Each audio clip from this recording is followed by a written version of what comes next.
Bonjour à tous. Nous restons au Moyen Âge. Nous nous sommes intéressés beaucoup à la cathédrale d'Amiens, ce bâtiment qui domine encore la ville d'Amiens et qui a longtemps été le bâtiment le plus haut qui dominait toute la cité au Moyen Âge. Alors, ce bâtiment, il nous raconte beaucoup de choses, nous l'avons vu. Il nous raconte la vie des paysans dans les plaines de Picardie. Si on regarde bien, il y a même aussi des sculptures qui présentent les ouediers, ces artisans et ces marchands qui commercent et qui travaillent la oued, cette plante tinctoriale qui a fait la fortune de la ville au Moyen Âge. Cette église majestueuse, cette église avec un E minuscule puisqu'il s'agit du bâtiment, elle a une forme de construction très complexe. Si on s'approche un petit peu, on devine ici qu'on a des éléments là de construction là très ouvragés, des éléments architecturaux.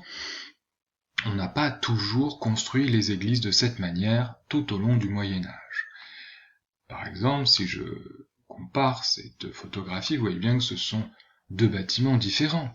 Pourtant, ce sont des églises. Dans les deux cas, on a une tour. Voilà. Et puis si on regardait, alors là on ne voit pas très bien, mais on a une forme de croix dans les deux cas. Bon. Pareil ici, si je regarde ces deux églises, là on est à l'extérieur, là on est à l'intérieur d'une autre église, on devine que là les fenêtres elles sont pas très nombreuses, et que là celles-là, ces fenêtres, déjà elles ont des carreaux de verre colorés, peut-être vous savez comment ça s'appelle. Et là aussi, si on compare encore ces deux églises, on voit qu'il y a des manières très différentes de construire. C'est ça qui va nous intéresser. C'est la manière dont on a construit les églises au Moyen-Âge. Cette manière, elle a changé, peu à peu. Pourquoi ?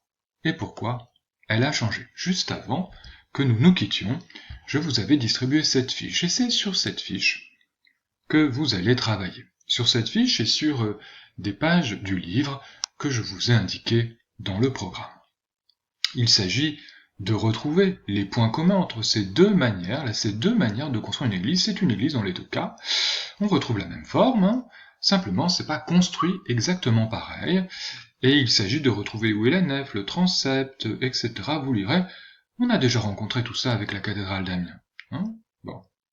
Après, il faudra trouver les éléments qui sont différents. Ça, vous les trouverez à partir du livre. Ensuite, vous comparerez ces deux manières de construire les églises.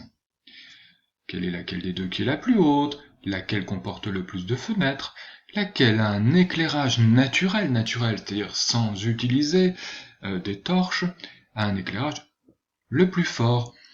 Comment s'appellent les voûtes ? Vous allez découvrir ce que sont les voûtes. L'aspect général de ces bâtiments, sont-ils petits, grands ? Et puis quand les a-t-on construits ? Enfin, pour finir l'exercice, vous essaierez de réaliser une trace écrite, mais dans l'exercice, et vous pourrez, pour le faire, compléter ces deux phrases, si vous le souhaitez, ou créer entièrement vos propres phrases. Ce qui nous intéresse, c'est pourquoi les hommes du Moyen-Âge construisent autant d'églises. On a construit énormément d'églises au Moyen-Âge, et puis pourquoi ils changent progressivement leur manière de les construire. Pour quelles raisons ? Voilà. Je vous souhaite bon courage pour l'exercice. À bientôt.